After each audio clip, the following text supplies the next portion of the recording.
That's kind of the interesting dynamic between like personal freedom and personal responsibility, and how, even going back to like the story with Mike and you talking about, the idiot with the firecracker and all that stuff, and then the mother trying to get firecrackers banned and all that. Like that's what happens when, when you are willing to sacrifice personal responsibility in order for more government control over your life. And we're seeing that happening throughout the country with all sorts of issues. Even the whole abortion issue is largely based on the fact that people don't want to take personal responsibility for the decisions that they make. And the more that you continue to sacrifice your personal responsibility and your personal freedom, the more the government is going to step in and, put more laws on you over everything that you want. So personal responsibility, and personal freedom, it's dangerous. There is a level of danger that comes with that, but that's just the price you pay for it. So but people used to be more mature and responsible, and it was because they had, like, there was a picture recently, I think he was like he was fixing an antenna or something. He was on top of a massive building. It didn't have a safety rope on or anything. And there was another one, I think it was just a ski lift. It was like, this was the safety in the 1960s because they didn't have any. I was like, yeah, but everyone was fine. We got through it. And it was like, oh no, if you don't have complete protection against everything, people just die all over the place. Never happened because people exercised their own intelligence and responsibility, and that made them better people. How many stories? Like a child, I say. Yeah. How many stories have we heard of people that used to have like gun racks in their trucks when they'd go to high school back in the day, and that everybody had guns. And then if somebody would threaten the school, it would be like, really? You're going to come shoot our classroom up? Like, we're going to be there with our guns and we're going to keep you from doing that, asshole. Like, it's not going to happen. And that should almost be the response. It should be, it's kind of like, I guess, the frontier response of like, no, if some bad crap is going to happen, we're all going to get together and make sure. That's the militia mentality, in my opinion, that the community gets together and we're like, we got to take care of this problem or else nobody else is. Like, why would anybody else come help you? And that was also what happened back then. Help is always far away. Now, because we have the internet, we can see things happen as they go. We do have a chance to prevent things, even though we don't a lot of times. But even now, even if a police officer is down the street in the corner, there's nothing faster than you yourself in the moment being able to protect yourself.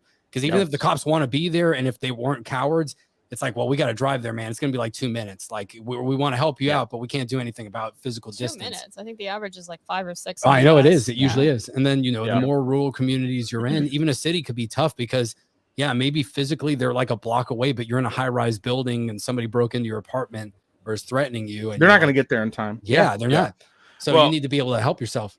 Yeah, and the majority of mass shootings happen in gun-free zones. Like the vast majority, like it's like 94% of 94%. Yeah, exactly. Yeah, it's insane. There's a reason for that. I still there was a video of in Texas, and I don't know whether it was like a wedding or something, but someone drives up in the car, gets out, and there's just a wall of people. And they're just all do it, and it's like the problem was solved in like 5 seconds. And I think their even attitude was, "Why did you do this in Texas?" It was almost like insane that you would consider it.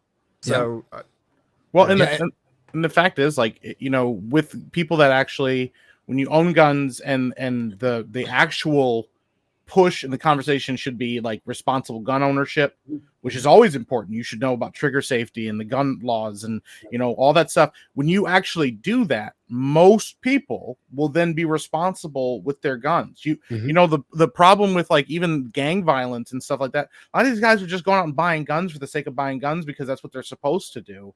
But like if you actually had the attitude around guns became less about banning them or not banning them or whatever, and they started becoming tools that were like a normal part of the American system, you would have a lot more people stop to think about the reason behind why they're buying a gun and why they're using guns.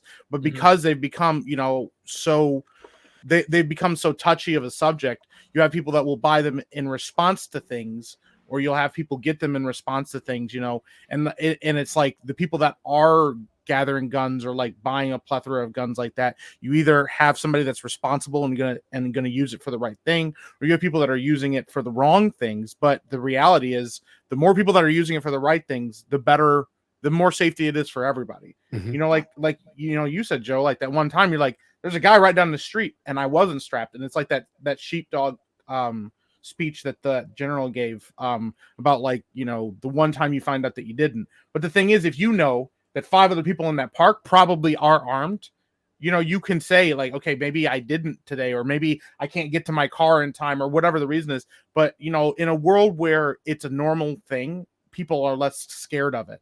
But they don't want it to be normalized. They want it to be this, like, they want to make it seem like it's this weird extra thing. I'm like, I've been in places, you know, I have a group that I hang out with, and my buddy owns like a shop, like a hobby shop, and he sells like 40K stuff. And the second time I'd ever went in there, I was sitting down at this table and I was talking with a bunch of their friends, and there were like 7 other people in this room with me. And I realized at one point, because they were all ex-military or ex-police or, you know, ex-corrections and stuff, every single one of them had a gun on them. Yeah. And the response from my feeling wasn't, oh, I'm uncomfortable, they all have guns. I was like, I'm like in the safest place in this town right now. Because if anybody walked in for any other reason, that dude's like, they're done. They're toast. Yeah.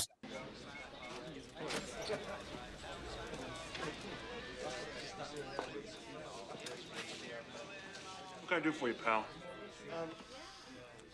Nobody move! Everything in the register now! Do it!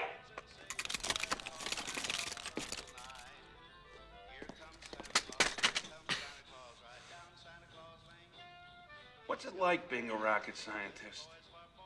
Yeah, you know, exactly. If you want like the vision of what the alternative is, there was a guy, because obviously the bad people aren't going to stop wearing things. So this guy was in central London. He was on like London Bridge, right in the center, right back near Parliament and everything. And he had, so any police response time, this would have been the fastest thing. Guy had a machete, started running around just attacking people at random.